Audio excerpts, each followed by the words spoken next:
A violência contra crianças e adolescentes não é um fenômeno específico só da segurança pública, só da psicologia, só do direito, só do judiciário, só da polícia. Não. Ele é um fenômeno social, multifatorial, que precisa que todos nós, enquanto atores da sociedade civil, enquanto atores desta sociedade, estejamos juntos em como podemos atuar para esse enfrentamento.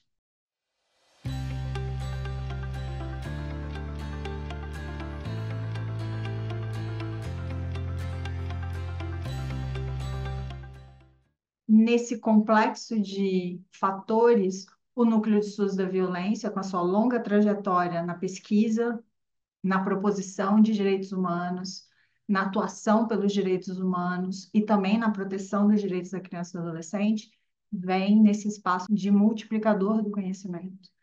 A parceria do NEV com a Organização Mundial da Saúde, quando ele recebe o convite para se tornar um centro colaborador na prevenção da violência contra crianças e adolescentes, ele também vem com a necessidade de que não só o NEV aproveite todo o seu conhecimento, seu acúmulo de conhecimento na temática, mas que ele fomente isso.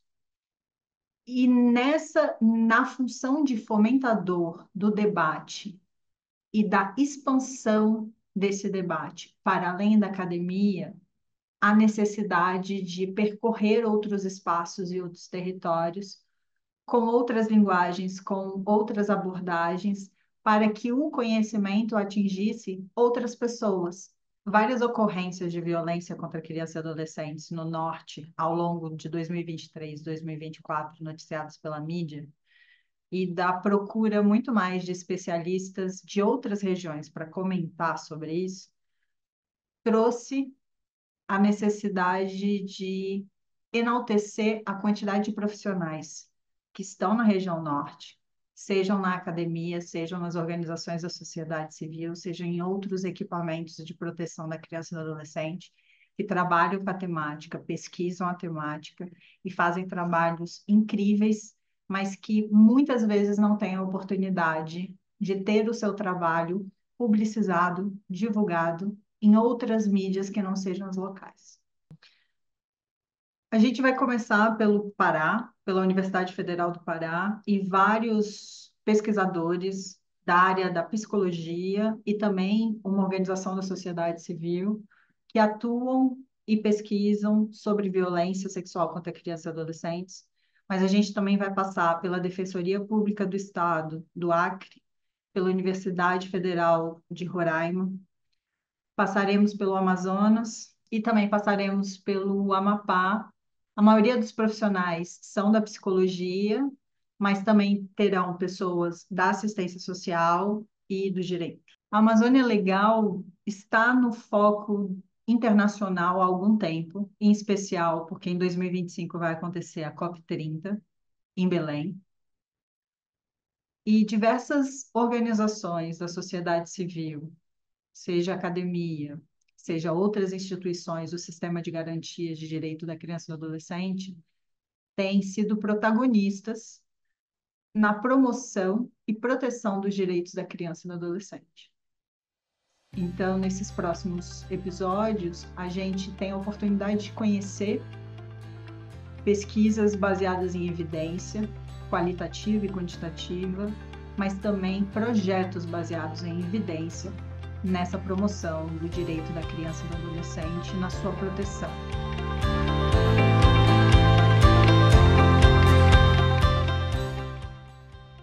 Hoje a nossa conversa é com a psicóloga e professora doutora Milene Veloso, da Universidade Federal do Pará.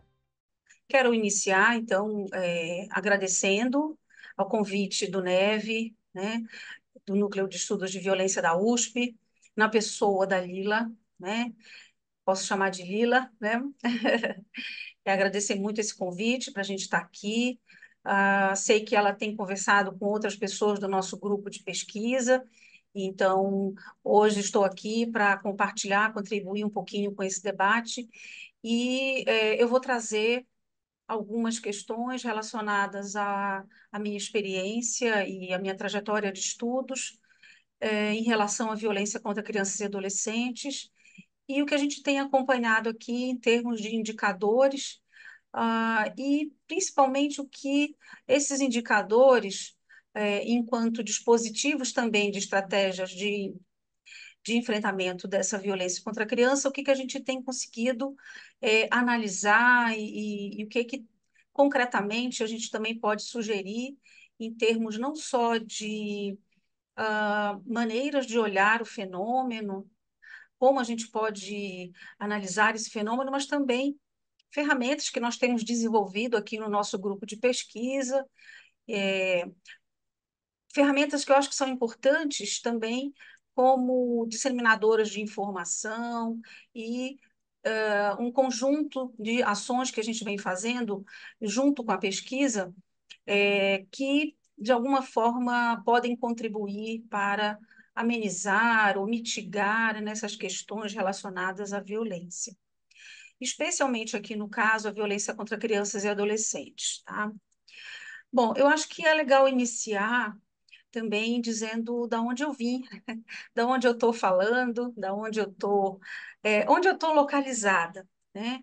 Então, eu estou aqui em Belém do Pará, essa cidade que aparece aí um pedacinho, que fica às margens da Baía do Guajará, é uma baía bem grande, muita volume de águas, né?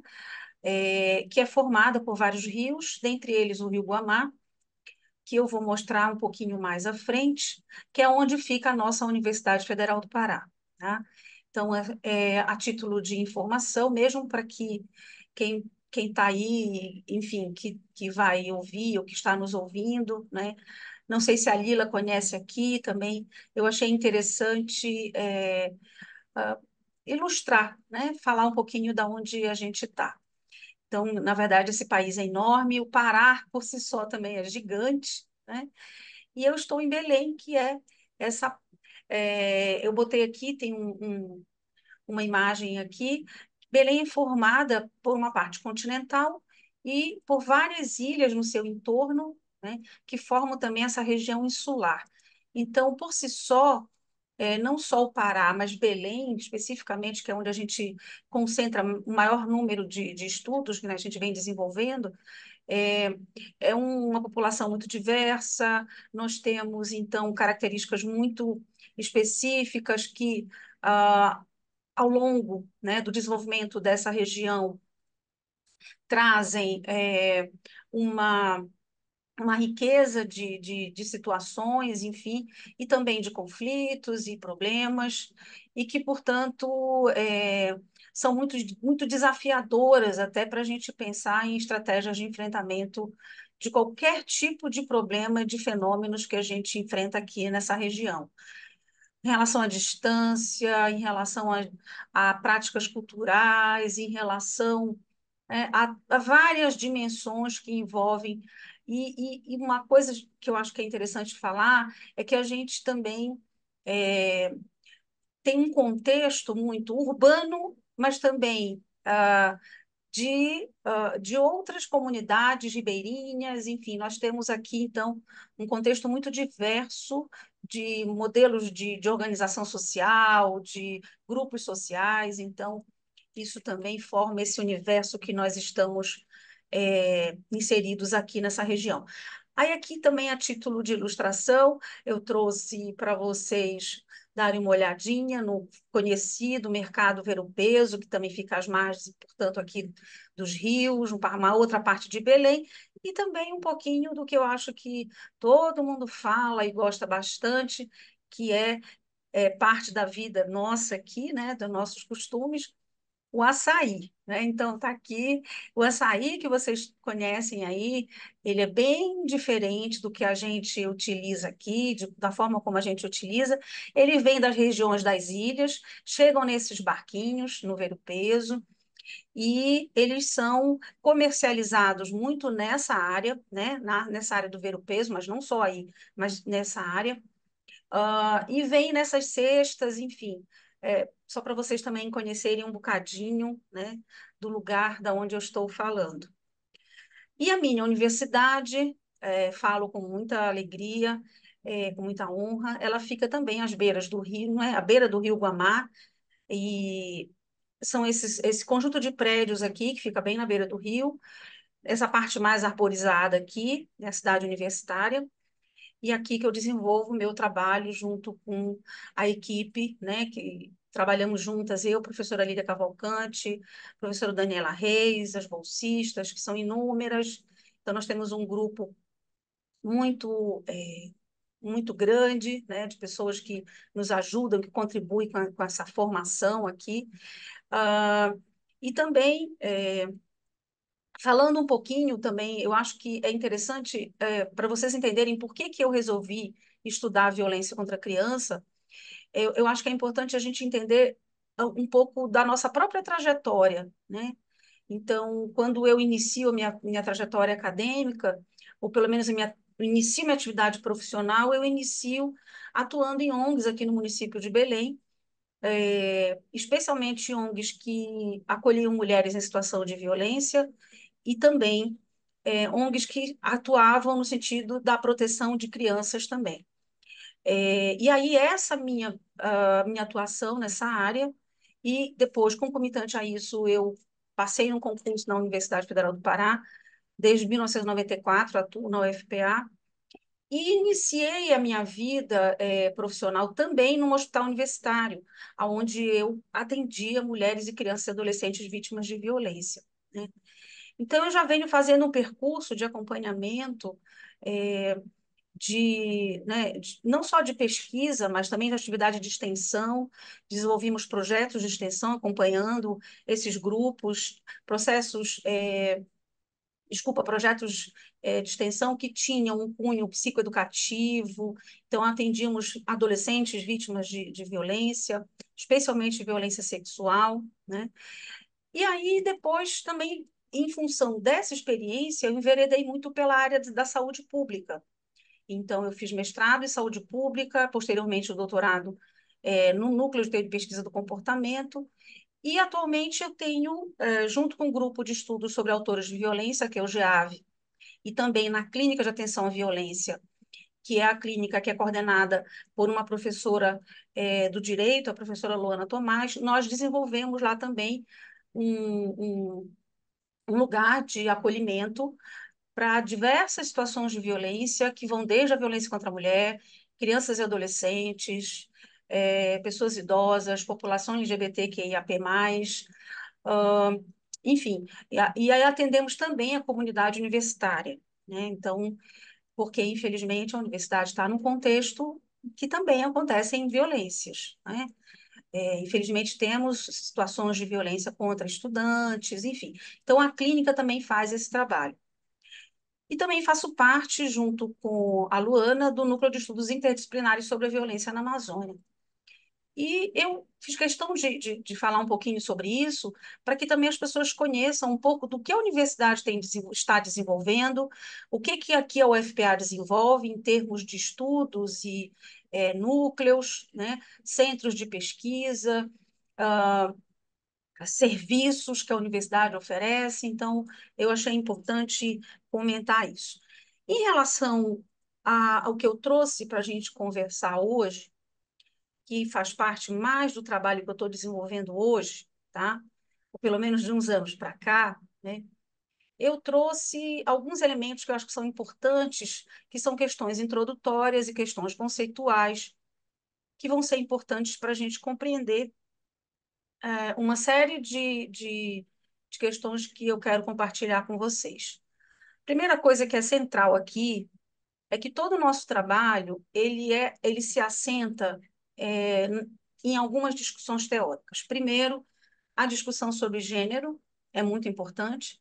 Embora a gente esteja atuando, no caso do meu projeto, analisando indicadores de violência contra crianças e adolescentes, a gente tem observado a necessidade de fazer uma discussão, né, com as teorias sobre gênero e violência, porque se eu vou mostrar mais na frente e vocês vão perceber toda a caracterização da violência que a gente percebe a partir do que é notificado, né, de violências contra crianças e adolescentes, ela tem toda uma configuração baseada no gênero.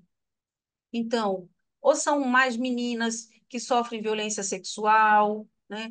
A faixa etária, o que isso representa em termos de desenvolvimento e em termos de marcadores que a gente sabe que estão relacionadas com diversas questões de entendimento do que é a mulher, do que é a menina, do que é o seu corpo, e principalmente da vivência da sexualidade e da forma como as relações né, entre as meninas e meninos vão ocorrendo, e principalmente se a gente for pensar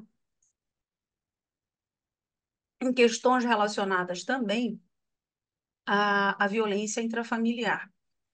Então, é, as relações de poder, as relações desiguais, as assimetrias que acontecem num contexto familiar, os conflitos geracionais. Então, tem uma série de elementos que alguns autores que a gente também tem trazido para a discussão a partir da bioecologia do desenvolvimento humano, eles têm acenado exatamente para mostrar que alguns contextos eles têm maior vulnerabilidade de produzir determinadas situações, e principalmente de fortalecer determinados fenômenos de violência, exatamente porque nesses contextos se desenvolve uma série de assimetrias, desigualdades, e neles a gente vai ver exatamente essas diferenças. Então, vocês vão perceber depois nessa caracterização o, do que é que eu realmente estou falando. Então, veja, nós vamos perceber por que que a menina ela é a mais, digamos, ou pelo menos é mais notificada em termos de violência, ou porque ela sofre mais violência de fato.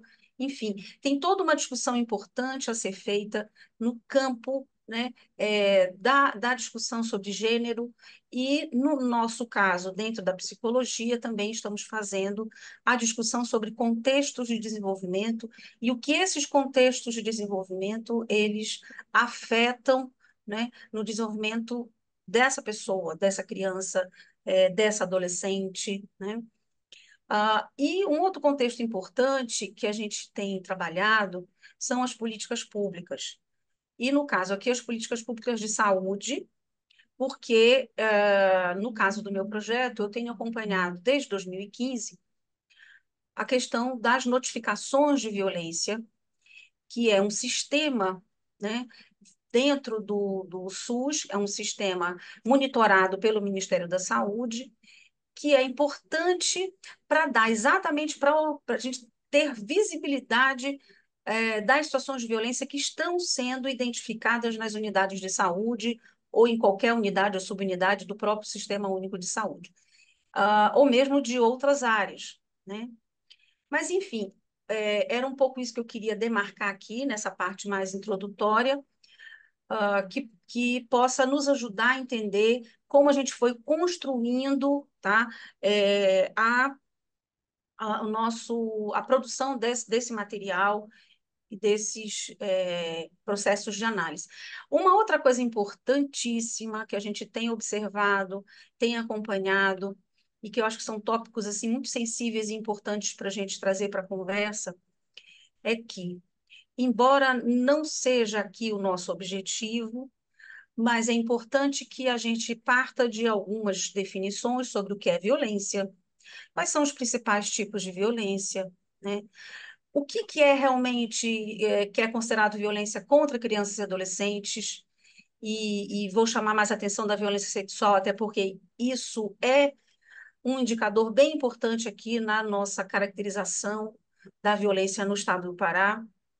E depois falar um pouquinho sobre as nossas estratégias de enfrentamento, a notificação, um pouco do perfil dessas notificações e alguns comentários finais sobre obstáculos e desafios. Então, esses tópicos que eu pensei para a gente também conversar. Então, o primeiro ponto aqui é a gente pensar o que é violência.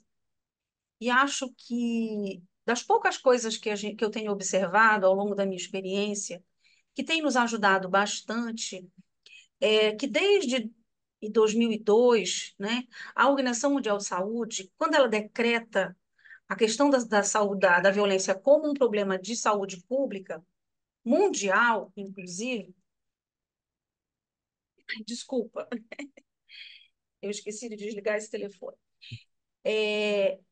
Quando a OMS decreta, portanto, a violência como um problema de saúde pública, ela traz para o debate essa questão que antes parecia uma situação isolada ou uma situação específica de algum país ou de alguma comunidade, ela traz à tona a necessidade de que os países discutam e pensem sobre o que é violência, né? É óbvio que a gente vai sempre ver aqui questões culturais, históricas e sociais que vão atravessar tudo que a gente vai considerando enquanto padrão de violência, tipos de violência. Mas quando a Organização Mundial da Saúde nos ajuda e traz alguns conceitos, eles contribuíram imensamente para que governos, e especialmente aqui no caso do Brasil, a partir disso, e na verdade, só ressaltando aqui um ponto, abrindo um parêntese, nós temos uma política voltada para debater a questão da violência desde 2001. E o próprio Estatuto da Criança e do Adolescente, desde 1990, já vai, né, já traz para nós a importância da gente pensar na proteção das crianças e, principalmente, traz um elemento crucial, que é olhar para nossas crianças e adolescentes como sujeitos de direitos. E, além disso, como fazer, como atuar para prevenir, para promover saúde das crianças, enfim. Então, o próprio Estatuto da Criança e do Adolescente também, até antes, né, desse momento, mais a nível internacional, no Brasil a gente já vinha também discutindo essas questões. Então, isso foi fundamental. Por que que eu estou chamando a atenção disso? Porque, posteriormente, todos os documentos, toda a fundamentação de várias políticas, leis, tudo que foi pensado para a questão da discussão em torno da criança e do adolescente, é, parte, né, tem um fundamento importante em documentos da OMS, e em documentos que trouxeram para dar a maior visibilidade desse conceito, que eu acho que é muito interessante, porque foi um conceito que começou a abrir a possibilidade da gente pensar, primeiro, que a violência não é só o uso da força, mas que ela também precisa ser pensada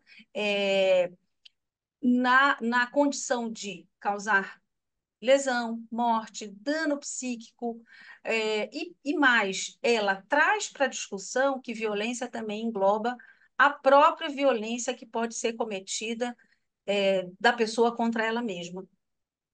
Que foi uma outra discussão que avança, que nós estamos fazendo agora, porque os números também têm demonstrado um aumento da violência autoprovocada entre adolescentes, um comportamento autolesivo entre adolescentes, né?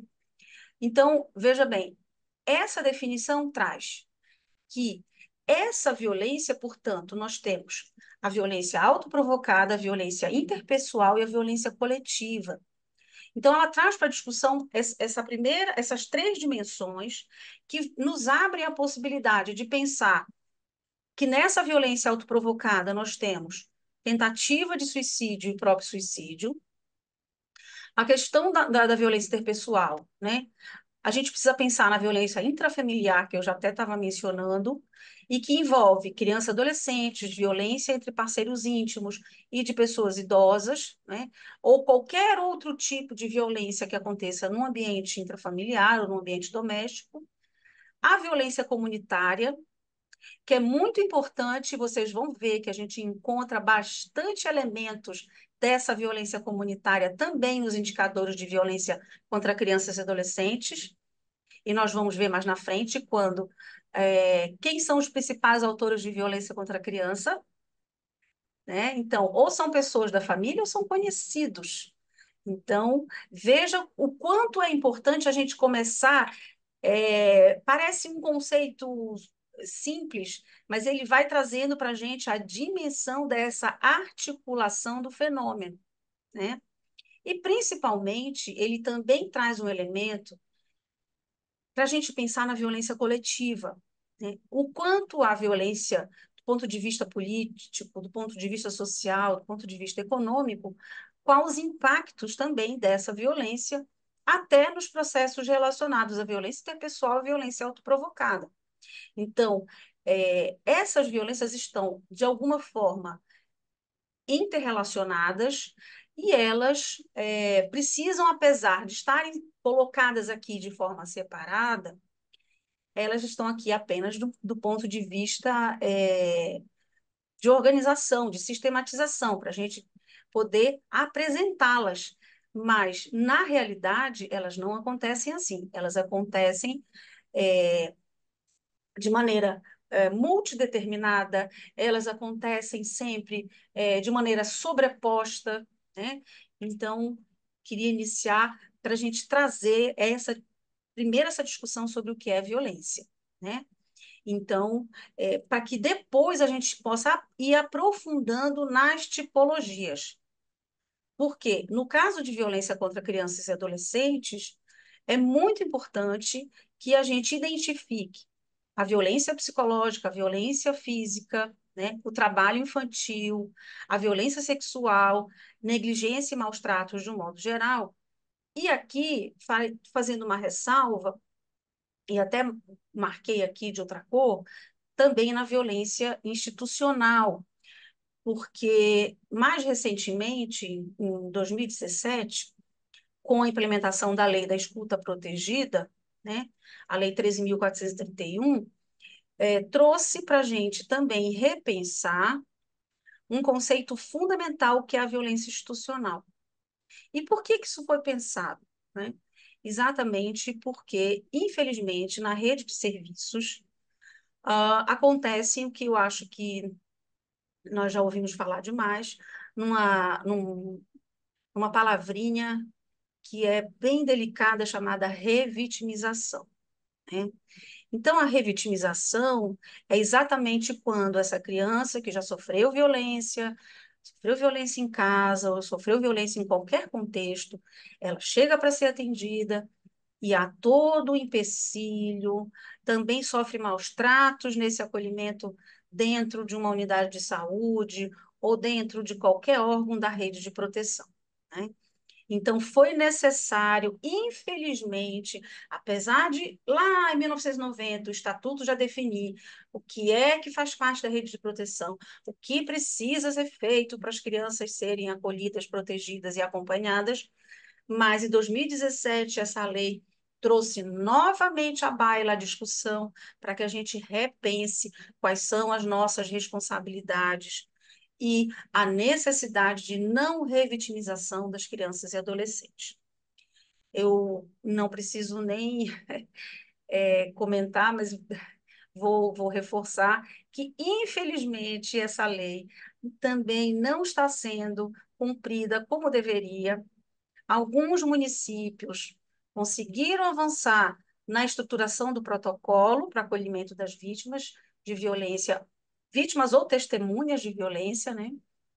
Mas a maioria dos municípios brasileiros, infelizmente, ainda não conseguiu organizar esse protocolo que já existia, mas que a lei e um decreto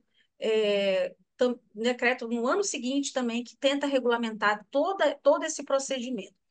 Isso é muito importante porque se a gente não consegue organizar minimamente essa rede para acolher as crianças, a gente vai, além de reforçar e revitimizar as crianças, a gente vai, e vocês também vão olhar isso lá nos números que eu vou apresentar daqui a pouco, vai perceber que a gente está, infelizmente, alimentando um ciclo de violência, ou seja, a gente está reforçando que essa violência se mantenha e que ela seja uma violência de repetição. E mais do que uma violência de repetição, que essa violência ela se transforme e se mantenha de geração em geração. Então, é uma criança que é vítima de vários tipos de violência por várias vezes e que depois ela cresce, ela também, ao crescer nesse ambiente, ao crescer dessa forma, ela vai ter com certeza mais dificuldades em diversas áreas da vida dela, enfim. Então, eu demarquei o quanto é importante a gente pensar em todas essas tipologias de violência, mas também o quanto é fundamental a gente ir atualizando novas formas de violência que vão sendo identificadas no nosso próprio cotidiano de trabalho, né? Então, foi o que a lei demonstrou. Então, por quê? Porque várias pessoas, estudiosos, pesquisadores, é, pessoas que atuam, que atendem, que acolhem crianças, né, ajudaram parte, do Poder Judiciário que construiu essa lei e dizer: olha, nós estamos cometendo violência institucional, então isso precisa ser revisto, né?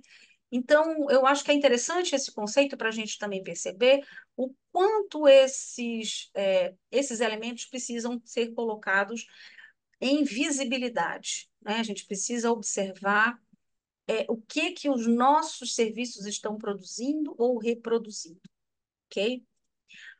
A outra coisa importante, e aí eu vou dar mais uma ênfase aqui para a questão da violência sexual, porque acho que no Brasil inteiro é muito grave essa situação, mas para nós aqui no Pará isso também tem sido um problema seríssimo. E a gente sabe que, apesar de ser um fenômeno extremamente complexo, com raízes históricas, não é um tipo de violência que começa recentemente. Como eu mencionei, ele ocorre no Brasil e no mundo, exatamente ancorado, né, é, numa cultura machista, patriarcal, numa cultura misógina, numa cultura onde a questão, né, da vida, dos corpos, das mulheres, enfim, especialmente das meninas, né, e das mulheres, ele é colocado nesse lugar de objeto. Então, a violência sexual está muito presente na vida de todas as mulheres, em todos os ciclos de vida, né? E, na verdade, eu vou mostrar mais na frente, a gente imagina que a violência sexual ela acontece mais na adolescência, mas, infelizmente, nós temos dados que confirmam que ela começa, inclusive, na primeira infância, né? Ela começa ainda,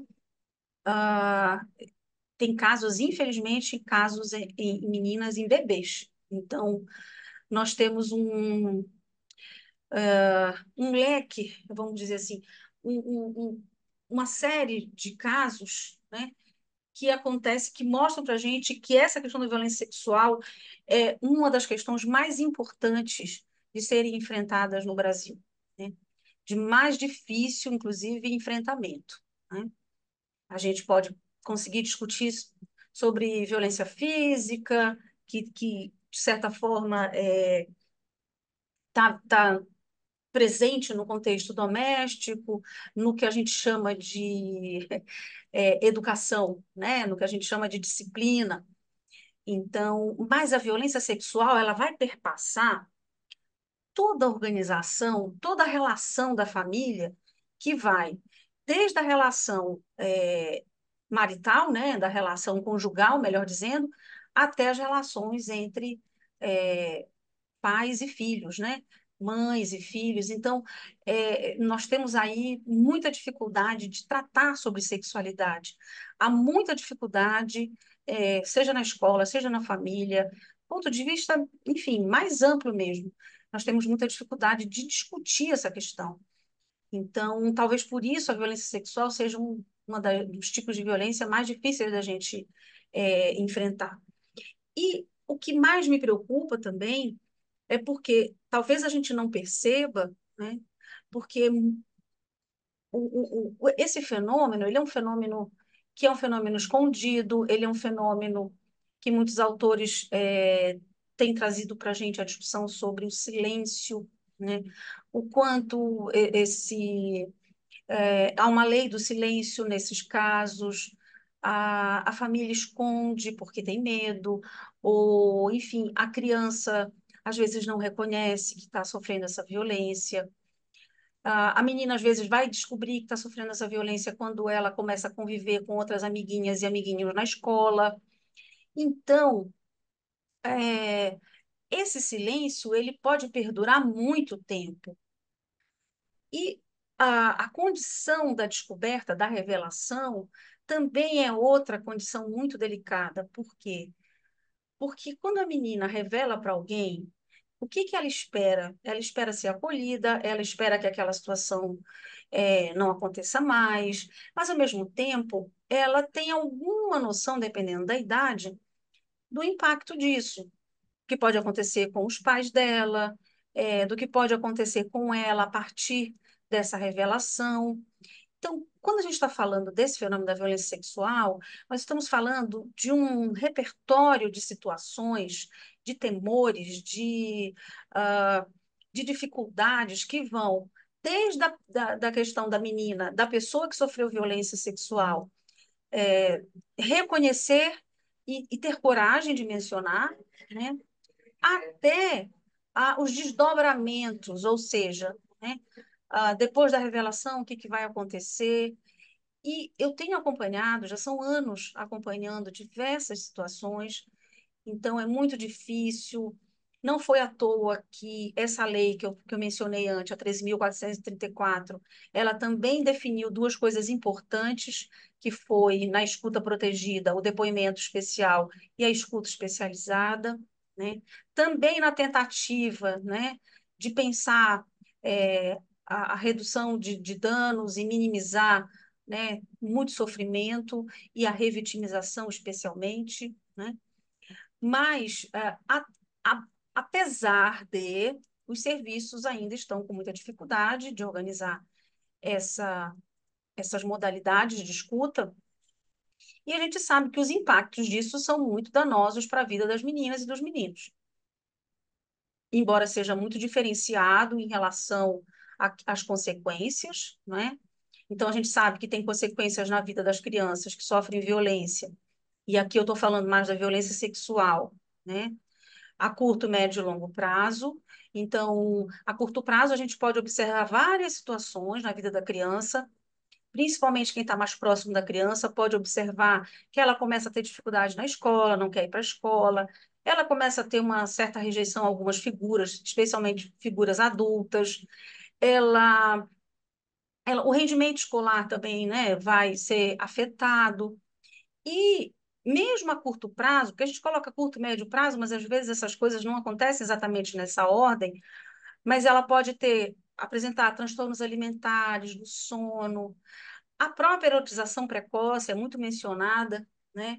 Eu tive vários casos, eu atendi vários casos onde os pais traziam a criança, um dos cônjuges, né? Um dos pais, sempre que trazia criança, dizia: eu comecei a observar que ela estava com um comportamento diferente, ela ficou mais, queria, né, ela estava mais erotizada, o comportamento dela, né? Então eu achei estranho ela se tocar na frente de todo mundo. Então, assim, os pais começam a observar algumas coisas que são diferentes.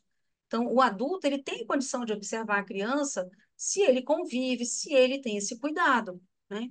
Então, quando elas chegavam no hospital para o atendimento, era muito importante que a gente ouvisse todo o relato da família para a gente compreender, né, como foi esse processo de descoberta, o que a criança estava sentindo, e daí a gente iniciava todo um procedimento de acolhimento, enfim, e de desdobramentos em relação a esse atendimento. Mas a gente tem que ter um cuidado gigante, porque nós temos aí fluxos que envolvem fluxo de atendimento, o fluxo da denúncia propriamente, né?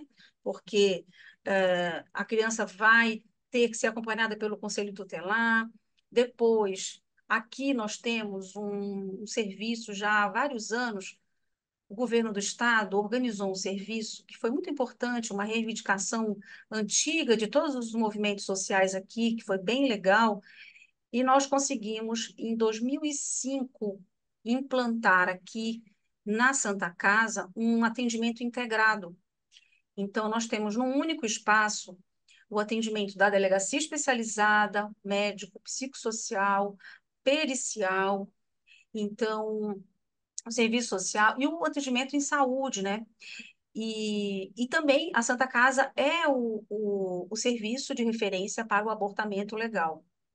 Então, isso foi bem importante, foi um avanço bem interessante aqui, que eu pude acompanhar, né? Também como parte de tudo que eu tenho acompanhado aqui, do meu trabalho também, eu fiquei, realmente, nós ficamos muito felizes nessa época, e principalmente de que esse serviço ele tem se mantido, né? E é um serviço que, assim, desvelou para a gente a complexidade desse fenômeno da violência sexual e, obviamente, aumentaram muito os números de casos, porque passamos a ter um lugar para se buscar ajuda, né? A outra coisa que eu quero relatar aqui é que, como a gente tem, eu mostrei para vocês, uma dimensão continental no Pará, esses serviços não dão conta, né? Então, nós temos esses serviços especializados, esses centros integrados, só aqui em Belém, em Paraupebas, e, se não estou enganada, Marabá, e tem um outro. Mas então nós temos assim 4 ou 5 centros integrados no Pará inteiro. Então, em cidades que não têm o centro integrado, a criança que é vítima de violência sexual, ela tem que ser encaminhada ou para esse centro integrado mais próximo da sua residência, que são quilômetros e quilômetros e quilômetros, ou para a capital, né? Então, vejam, os desdobramentos, né, quando a gente pensa num caso de violência sexual, eles são enormes. E é por isso, tá, que eu resolvi acompanhar as notificações de violência. E aqui eu só trouxe alguns slides para tentar especificar um pouquinho sobre essas modalidades de violência sexual, até já fui mencionando, né, que nós temos tanto a violência extrafamiliar quanto intrafamiliar. Eu acho que isso é mais conhecido, enfim. Mas, de qualquer forma, uma coisa que eu queria chamar a atenção aqui é que a nossa realidade tem acenado para um problema gravíssimo, que é a pornografia e a exploração sexual, né? E, especialmente, depois da pandemia, com o advento da pandemia, a questão da pornografia no espaço virtual, né? A questão, ela ganhou uma... Enfim, o fenômeno ficou ainda mais grave, né? Mais sério, mais desafiador. Então, é por isso que eu estou chamando a atenção aqui na minha fala, em diversos momentos, que é importante a gente saber conceituar, é importante a gente entender como esses conceitos eles foram sendo desenvolvidos e quais são as bases para a gente compreender esse fenômeno, mas é fundamental também a gente trazer esses elementos da realidade, né, que vão trazendo outros desafios para a gente compreender como que esse fenômeno ele vai é, se diferenciando, né? Então, por quê? Quando a gente começa a enfrentar um tipo de violência, outras violências começam a se desenvolver. Não sei se eu estou conseguindo me fazer entender, Lila. Mas, por exemplo, se você consegue acompanhar, né, evitar que um determinado tipo de violência aconteça, infelizmente, outras situações vão sendo criadas, e a gente vem discutindo bastante isso aqui. Muito do que a gente via no ambiente aqui das casas, enfim, ele migrou para o ambiente virtual. Então, com uma falsa ideia de que no ambiente virtual há uma liberdade ou mesmo e realmente uma maior dificuldade de identificação, enfim. Então, é importante que a gente chame a atenção disso. Inclusive, é uma limitação importante para a gente estudar esse fenômeno, né? Porque eu até depois posso disponibilizar, mas nós escrevemos há um ano e meio atrás, 2 anos, um texto específico sobre a questão da pornografia infantil e, e o uso da internet, né? Então, como é que esses crimes acontecem, enfim.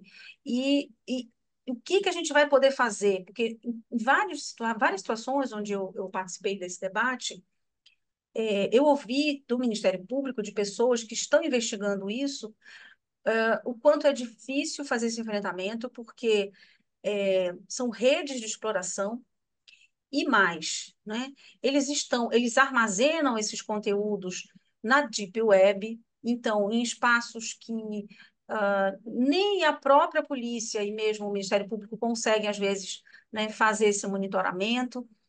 Então, esses ambientes, eles marcam as coisas, enfim, são ambientes de extrema vulnerabilidade para as crianças e adolescentes que estão navegando na internet com muita facilidade, né? Bom, a outra coisa que eu queria chamar a atenção também, que é um outro ponto que eu acho muito polêmico, é que a gente pensa que violência sexual é apenas com contato físico, né? Então, a gente tem chamado a atenção disso porque há uma banalização, inclusive uma dificuldade das pessoas em compreenderem que a violência ela não é algo apenas quando ela não acontece só quando ela é contundente, quando ela deixa marcas, né, físicas, não é? Mas existem diversas formas de violência e na violência sexual há sim também violência sem contato físico, violência sexual sem contato físico, né? Então, a gente vai de uma violência sem contato físico, como o próprio assédio verbal, o voyeurismo, o exibicionismo, a produção de fotos, que eu estava mencionando, exposição de materiais e conteúdos pornográficos, né? Até a violência com contato físico, né? Que envolve o sexo oral, anal, carícias, né? E a própria exploração sexual.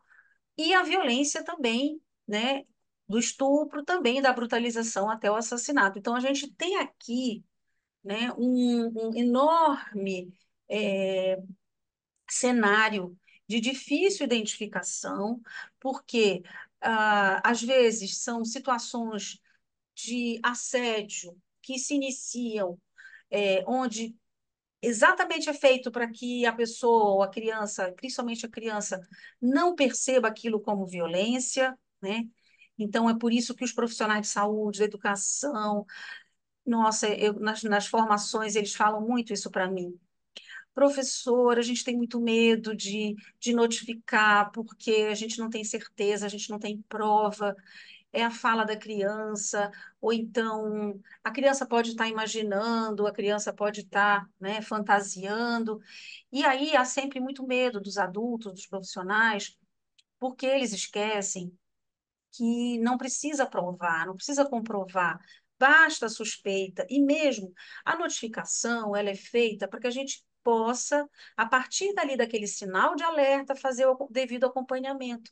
Se não for, ótimo, não era. Mas e se for? Então, a gente precisa fazer o devido acompanhamento para que a gente não chegue numa situação, né, de maior problema, né, que traga maiores consequências. Então, é importante ressaltar isso. E a outra coisa que eu acho, assim, já partindo para a gente discutir coisas mais de ordem prática, é, eu iniciei a minha fala demonstrando o seguinte: nós temos a necessidade de estudar, ler, conhecer o fenômeno, buscar a questão conceitual para a gente compreender o que acontece, por que acontece, como acontece. Mas de uns anos para cá, eu venho me preocupando ainda mais como a gente pode enfrentar isso. Porque eu acho que muitos de nós, a sociedade como um todo, e principalmente nós que estamos na academia, já conhecemos, já estamos estudando, tem muita pesquisa, estamos produzindo muita informação, muito conhecimento sobre isso. Mas o que fazer, né? O que fazer diante disso? Então, eu acho que em função disso, eu comecei me debruçar para dizer o seguinte: bom, nós já temos leis, nós temos leis. temos a Constituição, temos o Estatuto da Criança e do Adolescente, temos várias leis. O país, nós temos um país maravilhoso em termos de, né, de leis, enfim. Inclusive, já mencionei a Lei da Escuta Protegida, a 13.431, né? Temos diversos, por exemplo, esse decreto que eu falei antes, que regulamenta essa Lei 13.431 e vai reestabelecer, na verdade, o sistema de garantia de direitos das crianças e adolescentes vítimas ou testemunhas de violência. Leis que estabelecem a questão do Maio Laranja. Mais recentemente, em 2022, a lei que cria mecanismos para prevenção e enfrentamento da violência doméstica e familiar contra criança e adolescente, que foi a lei 14.334, conhecida como a Lei Henri Borel, que é, né, baseada na história triste daquela criança que morreu vítima de violência. Então, assim, nós temos casos emblemáticos que se iniciaram quando a gente pensa em violência sexual, né? Desde o caso Araceli, né? Lá há décadas atrás, e aí a gente, no caso Araceli, começa a pensar em planos nacionais de enfrentamento, planos estaduais de enfrentamento. Então, assim, é bom que a gente deixe isso bem estabelecido. Olha, nós temos aspectos conceituais bem definidos, leis bem definidas, mas e aí? O que é que a gente vai fazer, né? E aí eu comecei a estudar sobre a questão da notificação. E, aliás, eu comecei a estudar isso ainda no doutorado, porque no doutorado, o que era a minha questão? O que eu ficava pensando que eu construía a minha questão de pesquisa? Olha só, nós temos um sistema único de saúde, unidades básicas de saúde, temos profissionais de saúde, médicos, psicólogos, odontólogos, nutricionistas, fonoaudiólogos, assistente social, enfim, posso ter esquecido, enfermeiros, né? Temos assim. E aí, eu trabalhava um tempo uma das unidades básicas de saúde que eu trabalhava, foi assim que iniciou. Viu, Lila? Foi assim que iniciou a minha questão de pesquisa, né? Eu ouvi uma conversa na unidade que era assim: alguém perguntou para um agente comunitário de saúde, aqui no Guamá, o Guamá é aqui o bairro da Universidade Federal do Pará, tá? E o Guamá tem uma unidade básica de saúde bem próximo, e alguém perguntou assim: aqui tem muitos casos de violência contra a criança? Aí alguém olhou, o agente comunitário falou, não, não tem não. Aquilo me chamou a atenção. Por quê? Porque se a gente for pegar os indicadores do bairro do Guamá, são indicadores assim bastante cruéis em termos de maus tratos contra a criança, números de violência. E aí aquilo me deu um estalo. Eu falei, será que os profissionais não notificam porque a percepção que eles têm da violência é diferente do que a gente define como violência, ou do que o Ministério da Saúde define como violência, ou do que a gente define isso nas leis, né? E aí eu fiquei com essa questão. E aí a minha pesquisa foi exatamente ouvir os profissionais sobre o que eles achavam que era violência contra crianças e adolescentes, qual a percepção que eles tinham sobre violência. E aí, uma das coisas que aparece, que eu perguntei, foi em relação à notificação. E a notificação era algo interessante porque eles. Eu sei o que é a notificação. Não, mas eu não faço a notificação. Porque às vezes não tem a ficha aqui, ou porque, enfim, eu tenho medo de fazer. E aí tem uma série de justificativas aqui, né? E eu não daria para apresentar toda a tese aqui, mas eu estou mostrando esse elemento que eu acho que é fundamental, que foi o que me chamou a atenção para a gente trabalhar a questão da notificação. Então, a partir daquele momento, nós começamos a levantar essa percepção, né? A conhecer essa percepção dos profissionais sobre maus tratos contra crianças e adolescentes. E o que eu percebi é que, olha, eu até sei o que eles definem, eu dava as definições e eles acertavam, né? Mas havia um hiato, um abismo entre o que eu sei, o que eu percebo e o que eu consigo fazer, e o que eu posso fazer ou o que eu acho que eu tenho que fazer, né? Então, esse ato é exatamente o ponto que eu tenho observado, que traz a distância entre a criança que sofre violência e o que a rede pode fazer, né? O que nós, profissionais, podemos fazer. Então, nesse ato estão contidos o quê? O meu medo, a minha insegurança, todas as dificuldades que envolvem a questão da infraestrutura. E aí, como que a gente pode planejar isso para reduzir, para mitigar os casos de violência, pelo menos em alguns territórios? E aí nós iniciamos aqui no município, em parceria com a Secretaria de Saúde, na época, uma série de ações de formação, né? Inclusive como devolutiva do meu trabalho de doutorado. Então, nós fizemos uma série de formações em todas as unidades de saúde, a partir, inclusive, das dúvidas deles, né? E aí passamos a fazer esse trabalho. Então, eu venho trabalhando essa ideia da notificação, embora ela tenha esse nomezinho chato, notificação, porque ela está no lugar dessa política de saúde, de notificação compulsória de problemas de saúde e agravos, como a violência é um agravo. Então, a questão da notificação, ela se assemelha, digamos assim, à ideia de monitoramento de doença. Esse é um outro problema no olhar dos profissionais, né? Eles também acham que nós poderíamos, que essa política pública, ela podia ser revista. Inclusive, na tese, eu também trago uma discussão sobre outros países, como é que eles fazem isso. Por exemplo, em Portugal, eles não chamam notificar, eles chamam sinalizar, né? E que eu acho bastante interessante, né? Então, sinalizar que há uma vulnerabilidade ali, sinalizar que há uma situação que precisa ser acompanhada, né? E porque a notificação, infelizmente, apesar dela ter um objetivo de coletar dados, conhecer o perfil epidemiológico, pensar políticas públicas, fazer o planejamento de prevenção e de promoção de saúde, ela é colocada como notificação igual a denúncia, quando não é. Notificar não é denunciar. A notificação, ela tem fins de cuidado sociossanitário, ela não tem fins de denúncia. A denúncia é algo que vai ocorrer concomitante ou posteriormente. Então, eu vou precisar acionar, no caso de criança e adolescente, eu vou precisar acionar o conselho tutelar. O conselho tutelar é que é a instituição responsável por dar prosseguimento a essa questão apuratória, que está no fluxo da responsabilização, portanto. E aí, junto com isso, o Conselho Tutelar, a Delegacia Especializada, Ministério Público, o Juizado da Infância, enfim.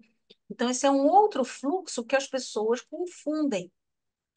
Então, eu digo, gente, a notificação é no fluxo da saúde pública, do cuidado, da assistência, né? Então, é esse trabalho que a gente vem fazendo, tá? E o que é objeto de notificação? Esse é um outro problema.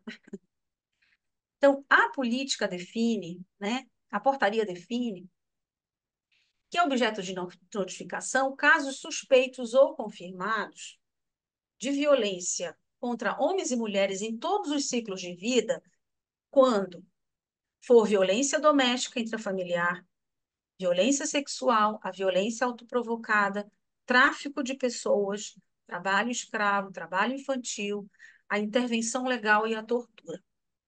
Só fazer uma ressalva que em vários cursos e momentos, quando eu falo sobre intervenção legal, as pessoas não sabem o que é, né?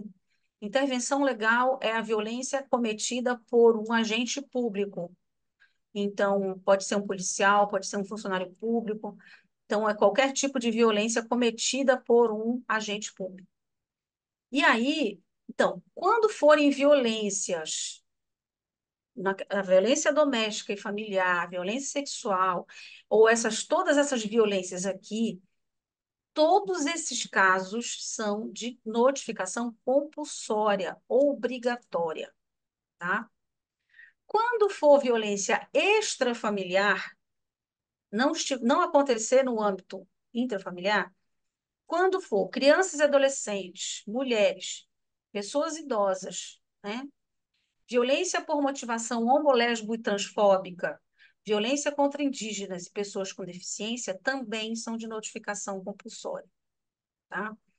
Então, é legal da gente trazer isso também para as pessoas compreenderem que a política definiu isso porque são esses os grupos de maior vulnerabilidade e que precisam de ter um maior apoio e acompanhamento, tá? E isso também foi pensado com base na epidemiologia, né, nos dados epidemiológicos do Brasil. E também por questões, por exemplo, o, o movimento LGBT QIAP+, né, a partir de 2015, eles reivindicaram, junto ao Ministério da Saúde, a inclusão na ficha de notificação de uma série de variáveis que eu vou já mostrar para vocês, para exatamente a gente dar visibilidade para as violências cometidas contra a população LGBTQIAP+, inclusive adolescentes, né? Então, a gente precisa dar maior visibilidade para esses casos, exatamente para a gente poder pensar em estratégias de enfrentamento. Por isso é que eu sou militante, digamos assim, na causa dessa política pública, né? Da notificação de violência nas unidades de saúde, na verdade, em todo o sistema que atende crianças e adolescentes, em toda a rede de proteção, né? Aqui, essa é a ficha, tá? Então, essa fichinha, a última atualização dela foi em 2015. Esse é um outro problema, porque, infelizmente, nós passamos aqui um período, né, de um governo anterior que, né, digamos que abandonou essa política, mas que pelo menos a gente lutou na manutenção dela, mas eu acho que ela já precisa de atualização.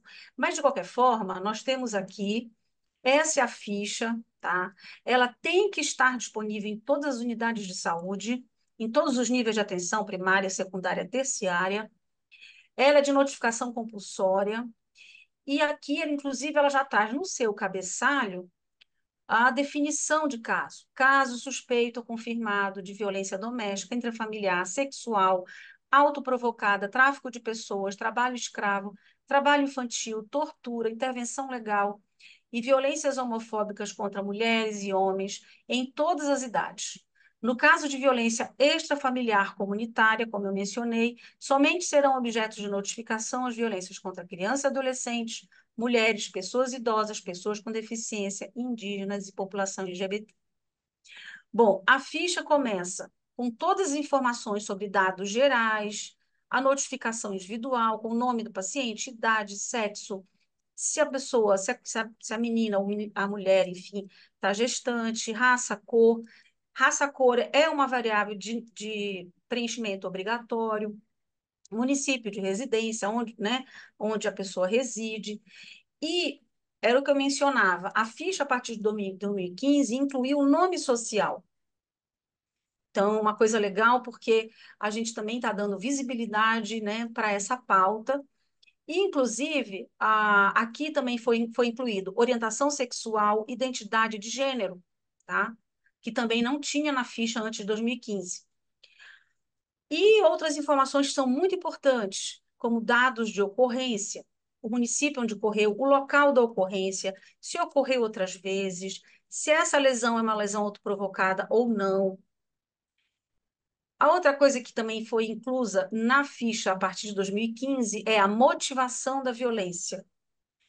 Então, isso também é muito importante da gente trazer a formação para os profissionais que atendem, porque muitos não sabem que definições são essas. Então, a gente tem que atualizar conceitos como sexismo, homolesbofobia, transfobia, intolerância religiosa, xenofobia, conflito geracional, né?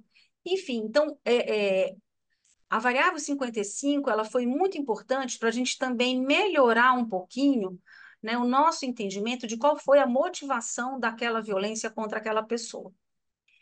E aí tem tipos de violência, se ocorreu violência sexual, tá? Que procedimentos foram realizados, profilaxias, por exemplo, em relação a infecções sexualmente transmissíveis, o aborto previsto em lei, dados do provável autor da violência é um campo que precisa melhorar muito, mas também foi incluído recentemente, em 2015, o ciclo de vida do provável autor da violência, que ainda é uma variável bem subnotificada, mas que também já traz boas informações para a gente começar a analisar isso.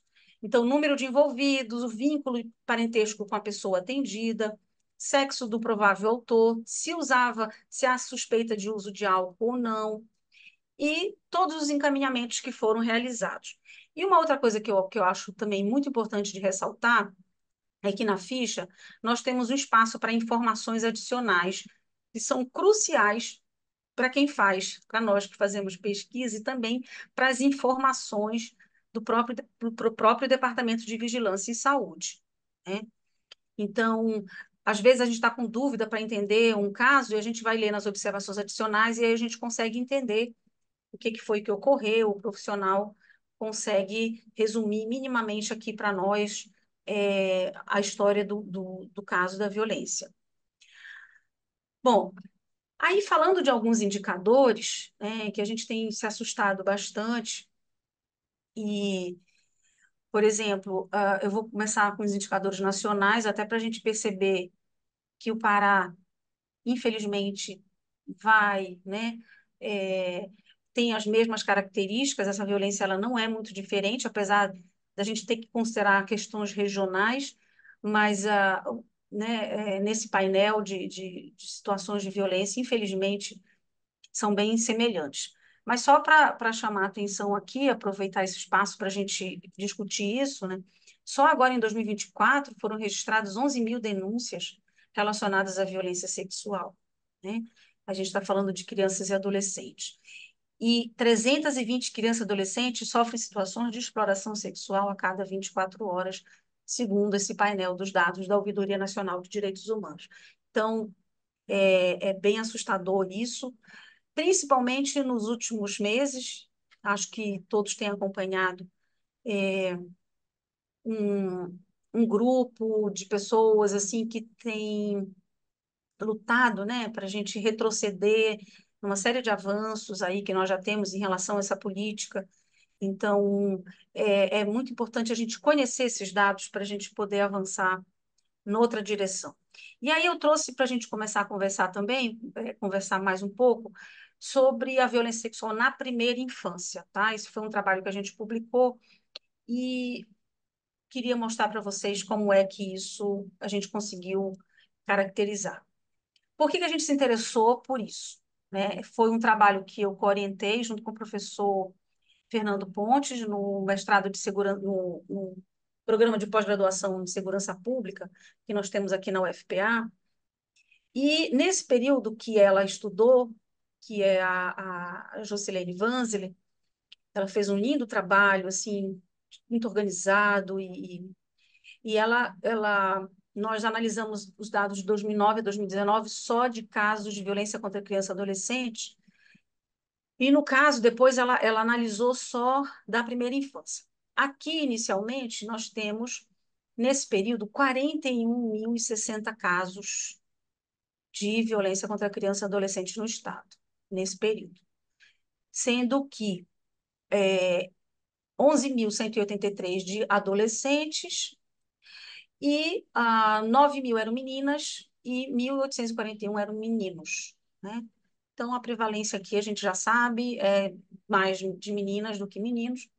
E outra coisa que eu queria que vocês observassem, bom, aqui dá né, um pouquinho da dimensão do nosso estado, da dificuldade que a gente tem para fazer esse monitoramento.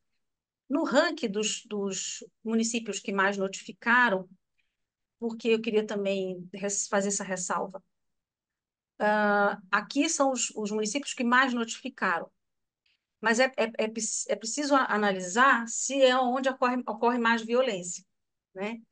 Porque o fato de notificar mais não significa que é um lugar que ocorra mais violência. A gente teria que fazer um mapeamento por algum indicador, por exemplo, por 100 mil habitantes, digamos assim. Então, a gente poderia ver, a gente não fez isso, né, nesses dados, mas eu queria chamar a atenção disso porque a gente sabe que isso ocorre. Então, e é óbvio que Belém vai estar sempre em primeiro lugar, né? Então, a gente tem uma densidade populacional muito maior aqui nessa região. Belém, Ananindeua, que é a região metropolitana de Belém, né? Mas apareceram outros municípios, como Tucuruí, que é um município perto aqui onde tem a hidrelétrica de Tucuruí, né? Santarém, Altamira, Barcarena, que é um município também aqui próximo de Belém, Paraupebas, que é mais para o sul do Pará, Abaetetuba, Marituba também é região metropolitana de Belém e Tailândia, né? O que que a gente também tem que trazer para discutir aqui? Porque nós temos 145 municípios e nós temos municípios que não notificam, né? Essa é uma questão para a gente refletir. E tenho certeza que essa não é uma realidade só do Pará. Isso deve ser uma realidade do Amazonas, deve ser uma realidade do Amapá, deve ser uma realidade do Maranhão, do Piauí, né? E até de São Paulo, viu? Eu tenho conversado, nós estamos agora com um projeto nacional e nós estamos com um banco de dados nacional, nós estamos fazendo uma análise, ainda não temos os dados, vamos apresentar os dados preliminares num congresso agora em novembro. A professora Luísa Habsang, ela é coordenadora do projeto, ela é da PUC do Rio Grande do Sul, e nós já temos, então, dados nacionais de período de 2018 a 2022, de praticamente todas as regiões do país, né, das grandes regiões. Então, a gente já sabe, esse cenário não é do Pará, esse é um cenário brasileiro. Então, quanto mais interiorizada é o município, ou seja, quanto mais distante da capital, menos ele notifica. Essa é uma tendência, né? E aqui, no nosso caso, por exemplo, a região do Marajó é a região que menos notifica. Então, nós não temos os indicadores de violência da região do Marajó. Então, é urgentíssimo que a gente pense no fortalecimento dessa política no Marajó. E eu insisto nisso, eu acho que se a gente conseguisse, né, formar profissionais na rede que estivessem mais sensibilizados e conseguissem fazer essa notificação, nós teríamos melhor condição de demonstrar isso, pelo menos numericamente, para as autoridades, para os gestores, né, da necessidade de investimento nessas regiões, né? E quais as regiões e que características dessa violência? Que é isso que mais me preocupa, né? Porque quando a gente vê assim, tá, Belém, tá, é óbvio que Belém notifica mais, mas violência contra a criança na primeira infância. Então, nós estamos falando de um município urbanizado, nós estamos falando de um município com acesso a uma série né, enfim, de dispositivos que estão relacionados à educação, à saúde, à assistência, né? E o que que acontece com esses municípios para a gente ainda ter um ranking, né, tão absurdo de violência contra a criança, e especialmente na primeira infância? Então, é assustador, porque a gente sabe que a primeira infância assim, é um momento especial do desenvolvimento das crianças. Naquele período, né, vai se definir muita coisa para o seu desenvolvimento em todo, né, ao longo da sua vida. Essas violências podem deixar sequelas, enfim, mais fortes ou menos, mas de qualquer maneira vai deixar sequelas, né? Então, nós temos inúmeras situações que precisam ser pensadas a partir desses indicadores, né? Era o que eu mencionava antes para vocês. Então, ainda assim, né, só reforçando, nós temos aqui masculino e feminino, obviamente, as meninas são mais preponderantes, mas aqui eu queria fazer outra ressalva. Não, eu não acho que aconteça mais violência sexual contra as meninas, embora seja essa a cultura.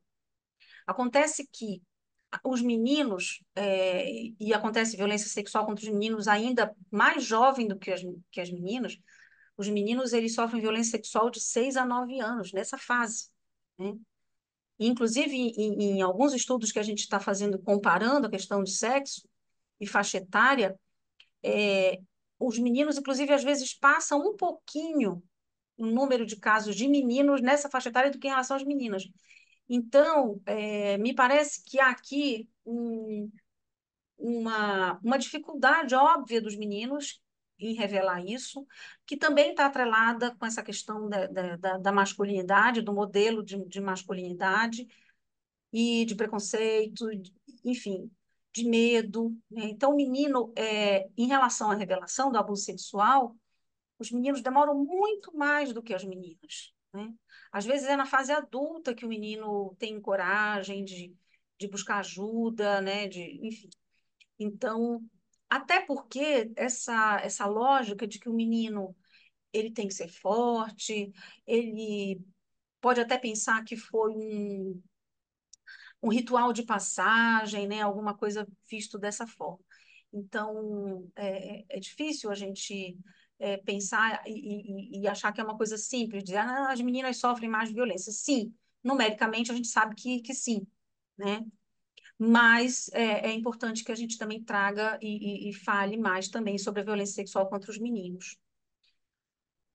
Bom, essa é uma outra questão também muito delicada, porque se a gente for falar em região norte, a gente obviamente vai ter uma predominância de casos de pessoas que se autodeclararam pretas ou pardas, tá? Até pela nossa condição populacional. E também porque a notificação é feita nas unidades de saúde que atendem a população de um modo geral, e a população que é, é atendida pelo SUS, em geral, é a população que está aí na condição, né, menos favorecida em termos socioeconômicos. Então, a gente sabe que há um recorte racial também na questão da violência, né? Assim como há um recorte de gênero, há um recorte racial, né? Então, a gente sabe que há maior vulnerabilidade de violência cometida contra meninos e meninas pretas e pardas, né? Mas, por exemplo, a gente está fazendo análise da violência autoprovocada, que é um outro tipo de violência diferente para a gente analisar, porque aqui a gente está falando da violência sexual, tá? A violência autoprovocada, a gente já vai encontrar mais meninos e meninas de cor branca que cometem o comportamento autolesivo, né? Então, até no fenômeno das violências, olha como é interessante a gente pensar no recorte racial, mas também a gente pensar é, nesse recorte racial como que uma forma de violência pode revelar uma situação que atinge um determinado grupo, né? Foi uma surpresa para nós. A gente achava que íamos ter mais preto e pardo, porque é o que mais tem em todas as notificações que a gente está acompanhando no país, né?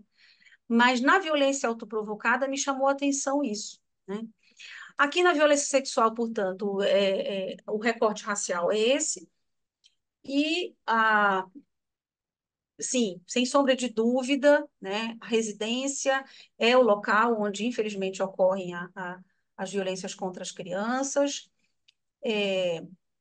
e o agressor, como eu mencionei antes, os conhecidos são os que mais cometem violência, né, contra a menina, tá? E contra menino. E no caso aqui, os outros são tem o pai, o padrasto, a mãe, desconhecidos, né? Então, para cada sexo existe um perfil de agressor, tá? Então, essa é uma outra coisa interessante para a gente observar, porque a gente também precisa refinar esse olhar para pensar em como atuar nos programas de intervenção, né? Então, quando a gente for trabalhar em violência física, a gente precisa trabalhar com as mães, são as mães que aparecem em segundo lugar, as que mais cometem violência contra os Tá. meninos, né? E por aí vai. Muito bem. O sexo do autor da violência, né? Nós temos aqui, que é o sexo masculino, mas também temos mulheres que cometem violência, tá, gente? Nós estamos orientando um trabalho, eu e Dani, professora Daniela Reis, estamos orientando um trabalho de uma aluna que está analisando os casos notificados de violência cometidas por mulheres no Brasil. e que é um outro tema polêmico, né? Mas em outra hora a gente pode apresentar esses dados também.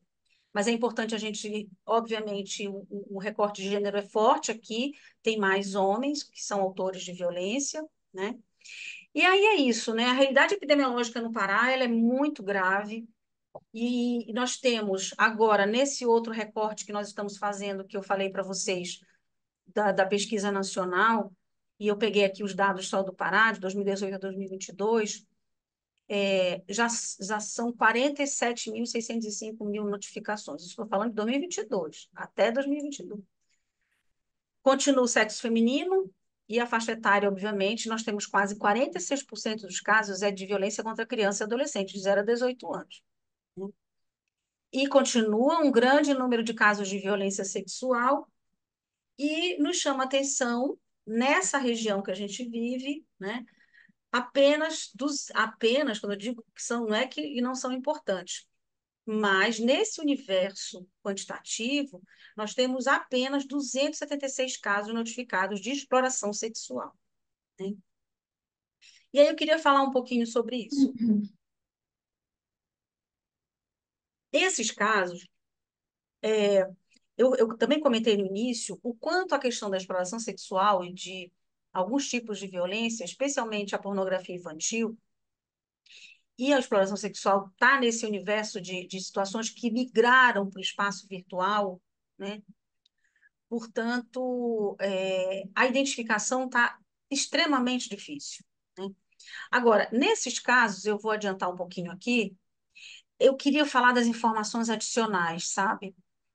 Essas informações adicionais que são importantes para nós na pesquisa, mas ao mesmo tempo elas vão revelando, né? Eu estou assim super interessada em fazer um estudo, na verdade, um estudo mais voltado para a gente analisar o conteúdo do que é informado pelos profissionais. Por exemplo, entre os casos de exploração sexual, tem um profissional que escreveu assim, lá no finalzinho da ficha de notificação: menor acompanhada pelo conselho tutelar por conta de denúncia, pelo fato de ser menor de idade e exercer atividade de profissional do sexo.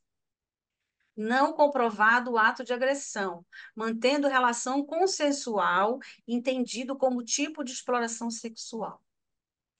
Então, assim, eu fiz questão de trazer alguns recortes, não, imagino que não vai dar tempo da gente falar sobre tudo isso, para a gente perceber que numa frase tão pequena aqui, olha como é revelador. Primeiro, nós ainda utilizamos o termo menor, nós estamos ainda na prática, né, de um olhar menorista para a infância e para a adolescência, para as crianças.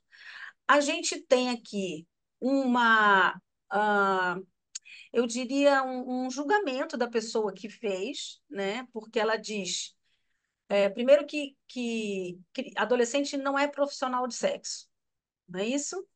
Então, olha só. E a outra coisa que ela diz, não comprovado o ato de agressão. Outra coisa que ela fala, mantendo relação consensual. Né? Então, entendido como tipo de exploração sexual. Então, aqui há uma série de revelações. Olha, por que eu acho importante, e aqui é que eu queria mostrar e reforçar isso para vocês. O quão é importante a gente fazer, né, uma formação continuada com esses profissionais de saúde, o quanto é importante e revelador para a gente o que eles notificam e como eles notificam, o que eles preenchem, né? Porque revela, primeiro, como ele percebe a violência. Entende o que eu falei lá no início? Por que eu me interessava em estudar isso? É como ela percebe a violência, essa profissional, esse profissional. Né? E, ao mesmo tempo, essa é uma questão social. Né? Revela para nós, nesse pequeno fragmento de discurso, né, um discurso oficial que bom, dependendo do caso, a menina é culpada, né? Não tenho como comprovar isso. Até pode ser uma exploração sexual, mas deixe isso para lá, porque não tem como comprovar. Né? Quase, né? Então, assim, é muito revelador, é muito impactante, inquietante, né? E assim, só continuando, a gente vai. Tem outros também que me chamaram bastante atenção, né? Menor mantém uma relação de namoro com o agressor. Menor e genitora da menor afirmam consentir a relação, mesmo sendo orientadas da gravidade da situação, né?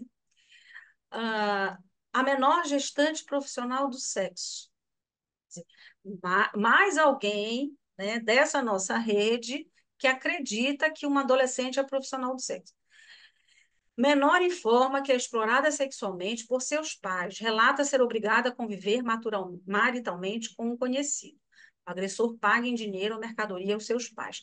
Aqui já revela uma outra percepção desse profissional. Vejam, faz toda a diferença, me parece, se a gente conhecer quem é essa pessoa, a gente vai perceber. Se ela teve formação, qual é o nível de formação dela, e ela deixou para nós aqui essa informação, ela é preciosa, né? Embora ela continue utilizando o conceito menor, né? Mas ela traz e ela afirma. Então, ela, ó, a adolescente, ela pontua, ela confirma que está sendo, né, obrigada a viver maritalmente com alguém. Então, veja a importância da notificação para a gente conhecer melhor todos esses elementos que envolvem a análise desses casos de violência contra crianças e adolescentes, né? E por aí vai. Nós temos, assim, uma série, né? Eu trouxe alguns só, porque quando eu discuto isso, só um slide desse dariam horas de análise, né? Esses dois slides a gente podia já pensar, inclusive, numa tese de doutorado, né? Para a gente discutir todos esses elementos que estão aqui contidos nesse discurso, né? Sobre a violência, sobre a criança, sobre a mulher, sobre a questão, né, da violência sexual, da exploração sexual, né?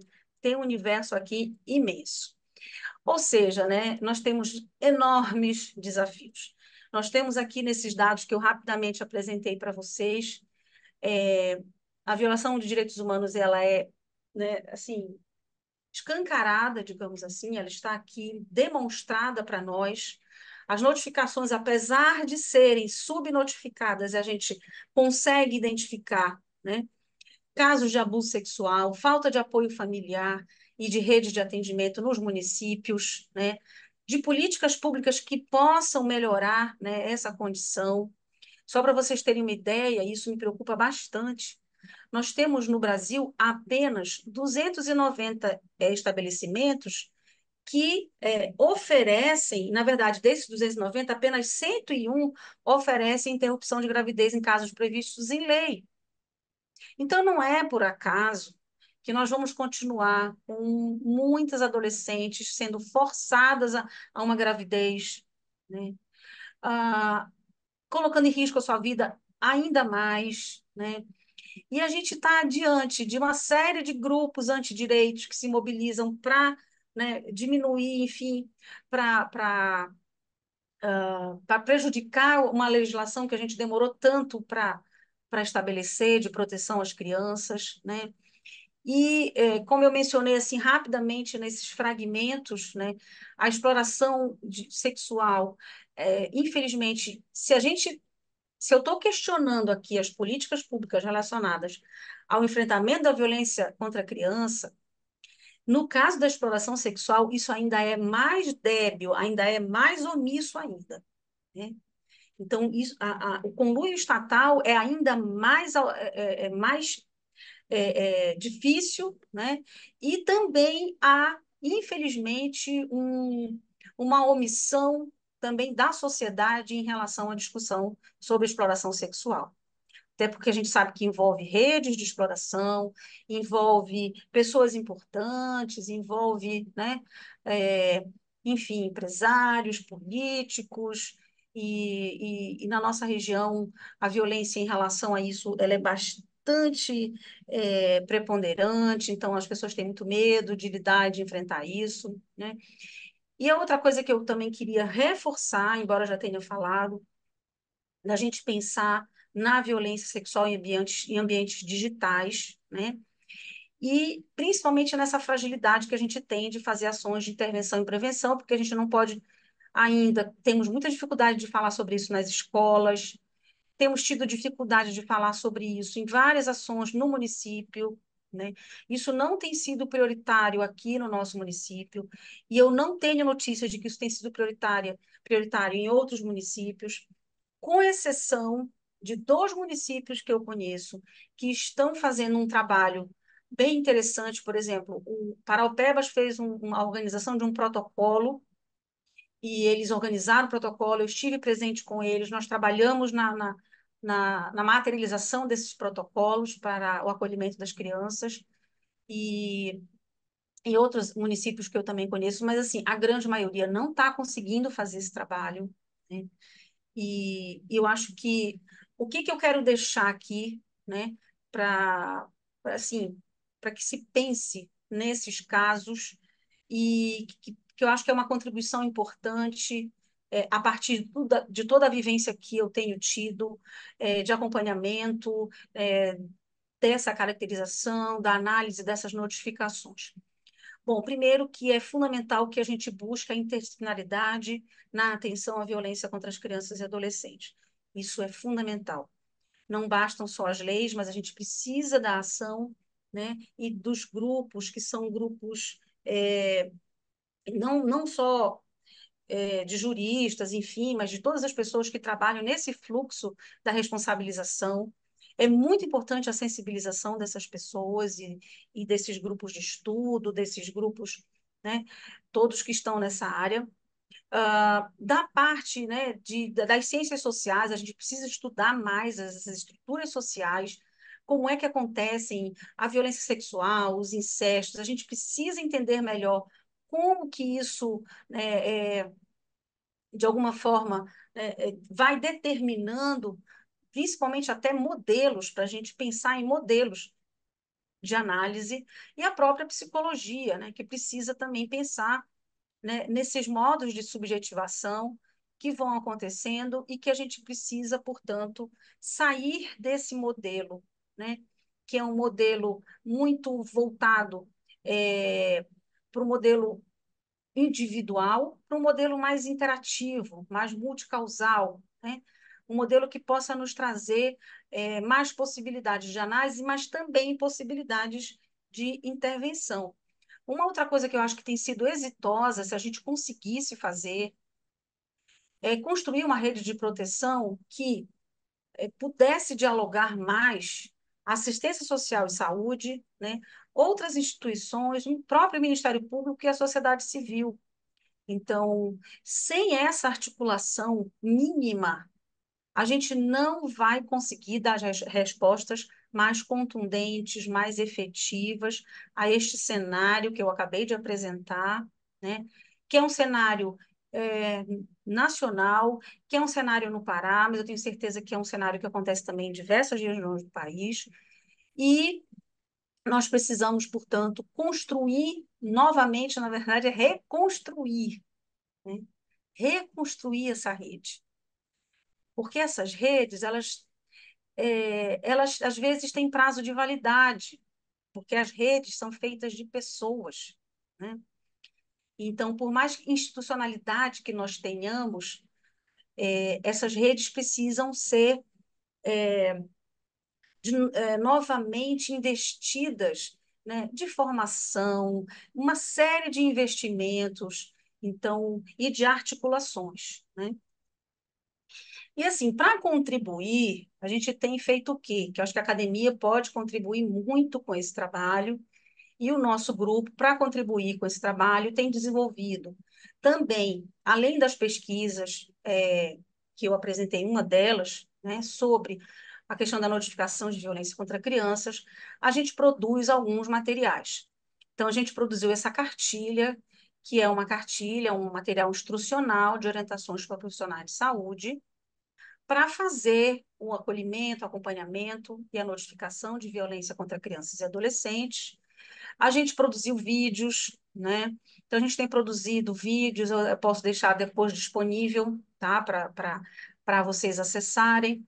E também ainda como fruto do trabalho daquela minha aluna que eu mencionei ainda há pouco, sobre violência sexual na primeira infância, ela também produziu uma cartilha bem interessante, com os dados, falando o que é a primeira infância, o que são crimes sexuais, maneiras de identificar sinais de abuso sexual, o passo a passo para identificar esses sinais, né, o que fazer. Eu acho que é assim, eu acho que a gente precisa dar essas informações e dar elementos né, condições para as pessoas poderem também nos ajudarem a fortalecer essa rede.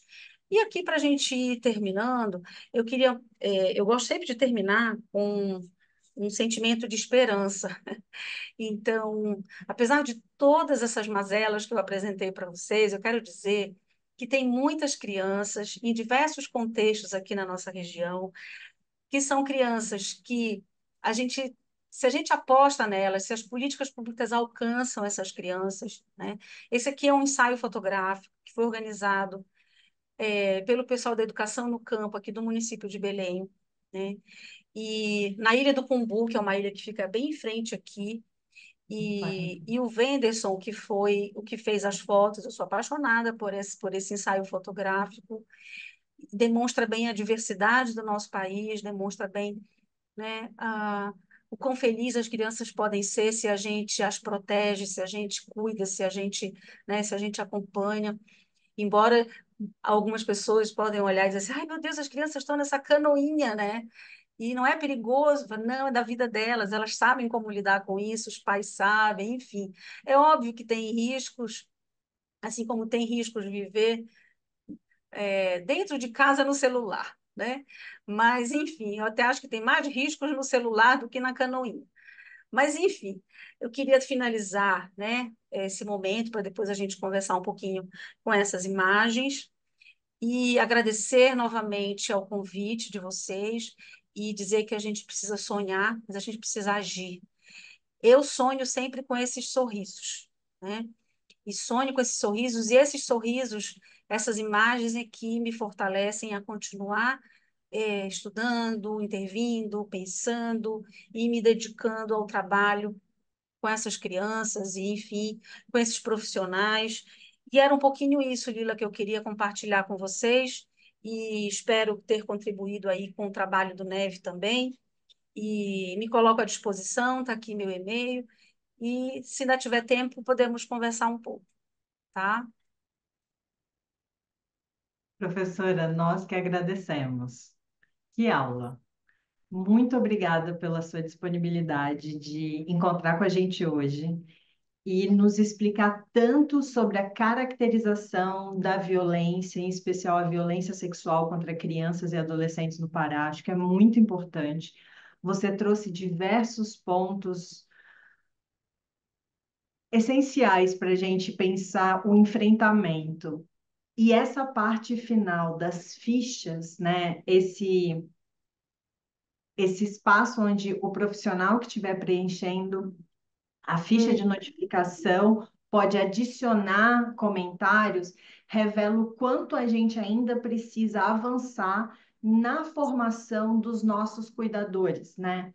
isso. Porque a gente acha que o ator do sistema de garantias, né, da criança e dos adolescentes, ele tá formado, ele é pleno, ele recebeu uma formação ou duas formações e ele está completo. E não, a gente esquece que é um ser humano que tem uma história de vida, uma experiência que talvez possa conter distorções, possam conter pré-julgamentos, que, confrontados aos conceitos, como você trouxe para a gente, né? O profissional sabe o conceito da violência, mas ele tem uma ideia do que ele deve fazer, Uhum, que talvez ele possa fazer e do que de fato é a situação. Então, é tudo muito uhum, mais complexo do que a gente imagina, e eu acho que também é um momento para a gente olhar para esse profissional e todos os atores do sistema de garantias da criança e do adolescente. Sejam eles conselheiros tutelares, sejam eles agentes de saúde, agentes uhum, comunitários, olhar para eles com carinho, com cuidado,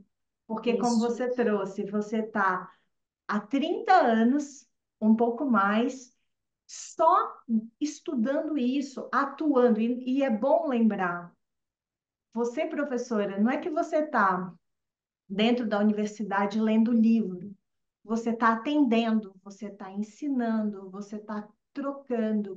E Sim, nesses sim. anos todos, Uhum, você trouxe essa experiência para a gente, falando: olha, a gente ainda precisa cuidar melhor dos nossos cuidadores, dos nossos atores do sistema de garantias da criança e do adolescente, né?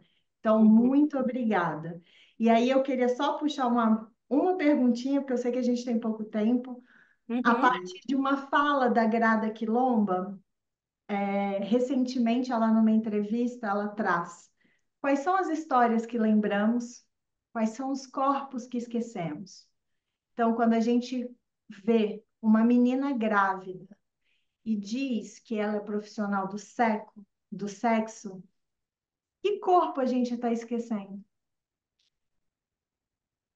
Mas no final você traz as fotos dessas crianças felicíssimas, porque estão sendo protegidas, estão sendo cuidadas.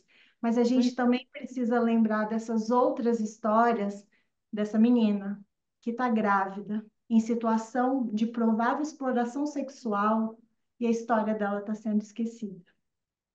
Com certeza, Lila, com certeza.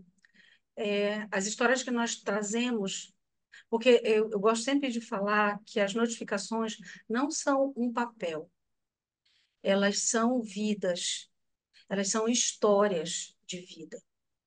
E são histórias marcadas por violência e esses corpos marcados por violência. E aí é muito isso que você menciona, né? O que a gente esqueceu? Por que a gente esqueceu de outras situações que são tão importantes? Por que a gente permite que isso aconteça? Né? Realmente é muito difícil e ao longo desse tempo, o que eu percebo também é que a gente tem que sempre ir atualizando, Lila. Não tem realmente outra forma de enfrentar isso a não ser essa, de formar, atualizar, continuar cuidando de quem cuida, continuar fazendo essas articulações, né? Porque, infelizmente, essas modalidades de violência, elas se atualizam também. E elas vão ganhando outras dimensões e vão se complexificando.